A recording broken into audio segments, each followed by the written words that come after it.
business in Africa. You can't afford to be without Africa Investor.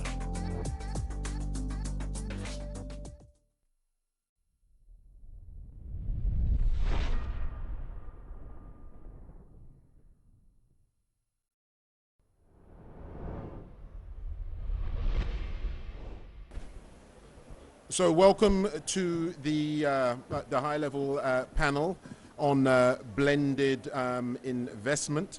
I think many of you would have seen a lot of different conversations, a lot of different discussions around the role that institutional investors are playing in terms of mobilizing capital at scale. I think we saw during COP26 a very heavy focus on $130 trillion being lined up for climate-related projects, commitments to net zero, but there was a very clear caveat. The caveat stated very clearly that de-risking needs to happen, and the most appropriate government-owned institutions to effect that de-risking, to crowd in private capital at scale, is the MDB community.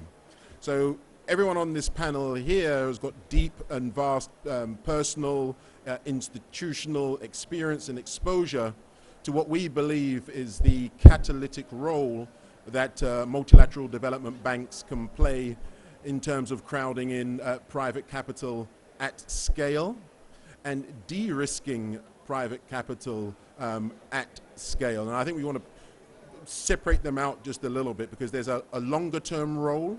We often see the de-risking conversation focus on a transaction or a program. But I think what you're seeing here is long-term investors, and we're all working to effect a long-term transition.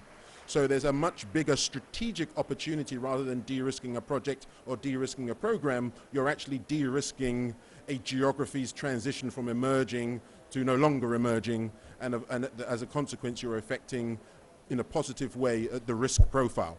So joining me on this panel, I'm delighted to say, as I mentioned, we've got some great experts. Marc-Andre Blanchard, who heads up the sustainability team on a global basis at CDPQ, effectively one of the largest institutional infrastructure investors on the planet. So we're grateful to have you here, Marc-Andre.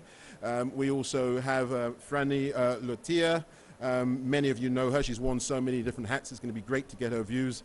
Being with government, being with the IFC, being with the African Development Bank, now working with asset owners and the investment management community, and she also chaired the G20's capital adequacy framework review process, which is being revered across the market.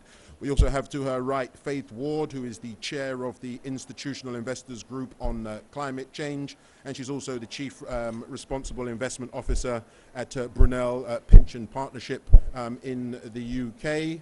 And then we have Peter Damgaard Jensen, who is the co-chair of Climate Investment Coalition and the former CEO of the Danish pension fund PKA, and he's also an advisory board member of the African Green Infrastructure Investment Bank. Doing business in Africa. You can't afford to be without Africa Investor.